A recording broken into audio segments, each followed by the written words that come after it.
our Foreign Affairs Committee. Mr. Meeks, you're recognized for 5 minutes. Thank you, Mr. Chairman.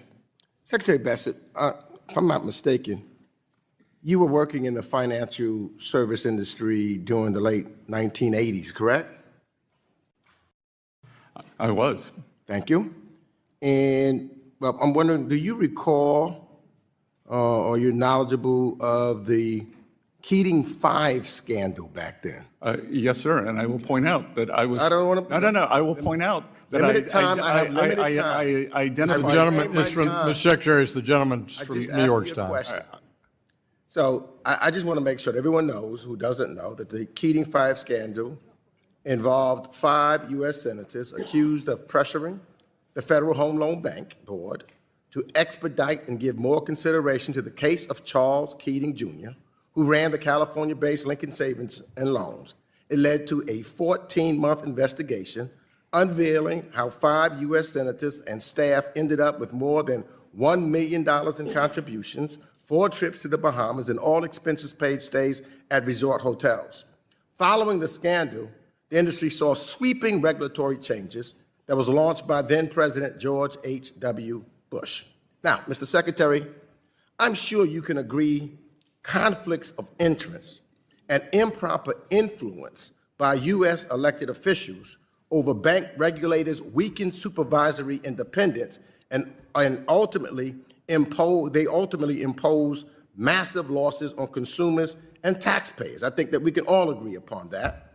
And as we know, the basic lessons from the post-Keating reforms still applies today when the Office of the Comptroller of Currency, the OCC, is deciding to get a bank charter. I think we can stimulate that. Now, Mr. Bessent, as our nation's treasurer, I'm sure you also know that a foreign-linked investment firm tied to the United Arab Emirates government quietly bought about half of the Trump family's crypto company, World Liberty Financial. And at the very same time, the President of the United States was dealing with that country on foreign policy.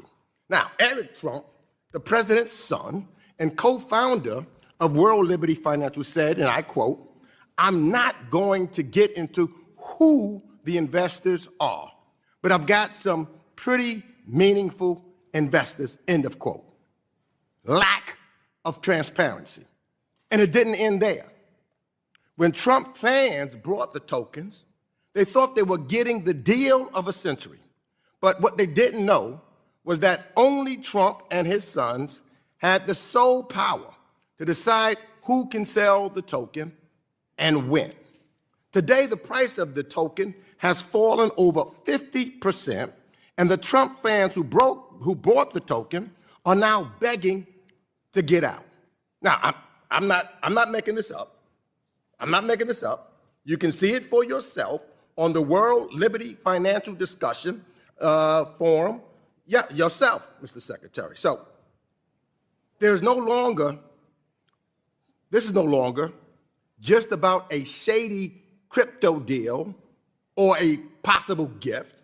When a foreign-linked investor is putting hundreds of millions of dollars into a company controlled by the president's family, and at the same time, this president is conducting foreign policy with that country. You know what that causes or creates? It creates a national security concern. So I'm not going to ask much of you, Mr. Secretary. I just want to know whether you will commit today to pause and heighten the scrutiny of any bank charter or licensing application at the OCC connected to the World Liberty Financial until all of these conflicts of interest and foreign influence reviews are completed and shared with the United States Congress. All I need to know is, will you halt it and do a complete investigation and scrutiny of this licensing application? All you have to ask is yes or no. No, Congressman. All you have to ask is yes or no. OCC is an independent entity, and I would know, Congressman, I take that as a no. You traveled to Venezuela I to take lobby that Hugo as a no. Chavez on behalf of I your take that donors, as a on no. behalf of your You do donors. not want to answer that time is question. expired. 110 I take years that in as a jail no. For a $7 billion Gentlemen's contract. time I'm is asking you to expired. do your Ask the responsibility Secretary. as Secretary of the Treasury. Into a Venezuelan. You do not. Mr. Meeks, Will you? time has expired. You Well, cannot tell erase the what you witness, did in He's the one that went 2006. past your time, Mr. Chairman. No, and he did not answer my question, and he wouldn't pass the Mr. time. Meeks. He had 6 seconds left to try to answer your question, and the It was time a yes or expired. no. It was a yes or no answer. I asked him, will he? No, it was Gentlemen, yes the or chair no. recognizes OCC the is an gentleman. independent Stop Mr. covering Bessent. for the president. Yeah, well. Stop being his flunky. Yeah, and Gentlemen. He's talking to me. I'm responding your back to him. 2006 trip to Venezuela. Neither Why one- don't Stop why don't you covering tell for your the secretary president. Don't be a that? flunky. Work for the Mr. American Secretary, people. Mr. Meeks, trip to Mr. Venezuela? Meeks, Work for the American people. And maybe Don't you're be going- a maybe you're cover-up going to- for a mob. Maybe you're going to As see your long as friend he talks, Nicholas you talk. Maduro I will. in gentleman is Brooklyn not prison. recognized. Mr. Bessent, please. I recognize the gentleman from Texas, Mr. Sessions. You're recognized for 5 minutes. Mr. Chairman, thank you very much. Secretary, welcome to the Financial Services Committee.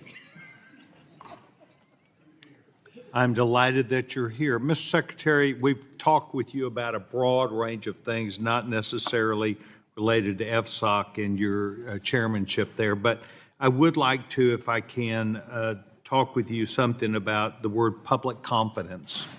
And the word public confidence does have a lot to do with the financial stability of the country. There are reports in social media that have shown, and I don't want to put you in a position where you cannot answer this because of anything that you've learned in Minnesota with the $9 billion worth of fraud. But there are social media accounts that show people who are at a Minneapolis airport with baggage full of up to $1 million cash attempting to exit the country. And I have engaged several people who have worked at Treasury to ask their opinion about that.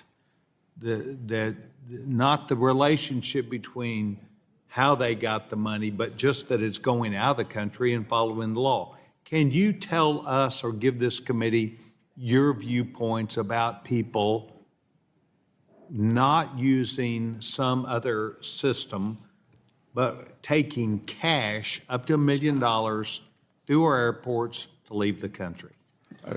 Yes, so that is a DHS TSA function. We, having learned of this, we are attempting to integrate our FinCEN better with those forms. What we are trying to do at Treasury via FinCEN is to keep money from being wired out of the country through what are called money service businesses. So we have issued a geographic targeting order bringing down the amount of reporting to $300 and also asking on the form, if someone is wiring money out of the country, are you receiving public benefits? These are all very important issues, and as you did talk about, Department of Homeland Security does have a role in this. I would suggest to you that Treasury probably has a philosophy about the role of the American dollar in world economy, the stability that we have, the use of wanting to make sure that the dollar remains that dominant use.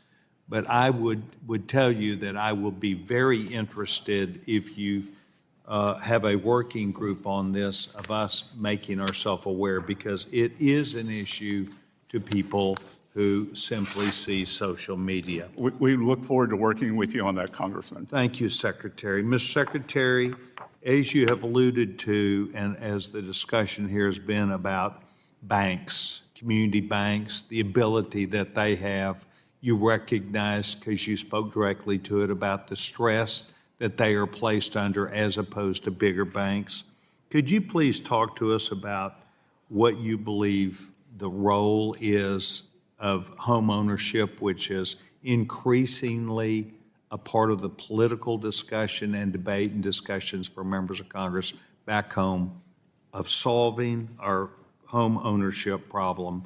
And you've got almost a minute, boy, I'm giving you a lot of time, and interest rates as they correspond to people being able to buy their own homes.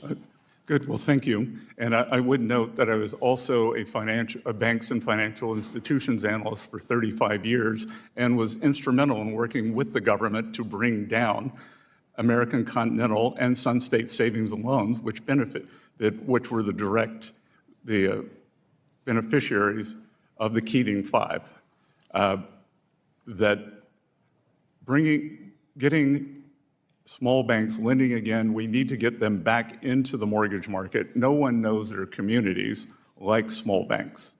And that having moved into the larger system, the strength and breadth of the U.S. mortgage market is choice. And we have lost the choice in the small banks. And I think we need to get them back into the housing lending business. And we are seeing, it's a tragedy that the average first-time home buyer is now 40 years old. 40 years old. Well, I had a discussion last night with the realtors about their importance in this process too. So I'd like to once again make sure we see community banks and realtors and home builders all have an interest in Gentleman's this. time is I want to thank the gentleman. I thank the gentleman from Texas. Before we move on, I want to remind everyone participating today to uphold the House's rule of decorum. And I'd like to remind everybody to respect the 5-minute rule. And having been a witness before Congress before in my executive branch days, it is important to note that our members can spend their 5 minutes and never ask a question or not. It's their 5 minutes. So let's try to be mutually respectful of each other. And I now recognize the gentleman from Massachusetts, the ranking member of our Digital Assets, Financial Technology, and Artificial Intelligence Subcommittee, Mr. Lynch, Massachusetts, 5 minutes. Thank you, Mr. Chairman. Mr. Secretary, based on early reports, and this is an analysis done by Public Citizen and subsequent news reports, when the Trump administration came into office, they immediately took steps to either halt, dismiss, or roll back over 100 enforcement actions and investigations against corporations in its first 2 months in office, with a very heavy concentration on financial services, consumer protection, and cryptocurrency, totaling over $3.1 billion in potential penalties avoided. Now, as a member of the Financial Services Oversight Council, is that a concern that you have raised within the council, all these immediate dismissals of cases against financial services firms? Well, I think the Biden administration had an extinction. Sir, please be responsive to my question. I am trying, sir, and this back and forth is just eating your time, that the Biden administration had an extinction policy for crypto This assets. is when Trump came into office. I'm going to go to the next question because your answers aren't, Mr. Chairman, the answers have to be responsive if we're going to have a serious hearing here. Well, the questions have to be serious.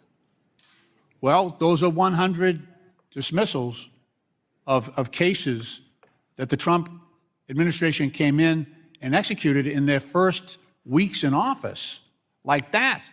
All of a sudden, all these crypto cases went away. The SEC was dropping cases. The Consumer Financial Protection Bureau dropping cases. And well, sir, look, you're on FSOC with all the heads of these agencies. This should be a serious question to you. Trust should be a serious question and a serious issue for the financial services industry, especially as the Secretary of the Treasury. Well, that's an important. No, this is my time. I haven't asked you any more questions. I haven't asked you any more questions. It's the gentleman from Massachusetts. I'm trying to get to my next question. Could you speak a little louder? I can't hear you. Yeah, okay. I might. Mr. Secretary, let Mr. Lynch proceed with his time. Put 4 seconds back on the clock, please.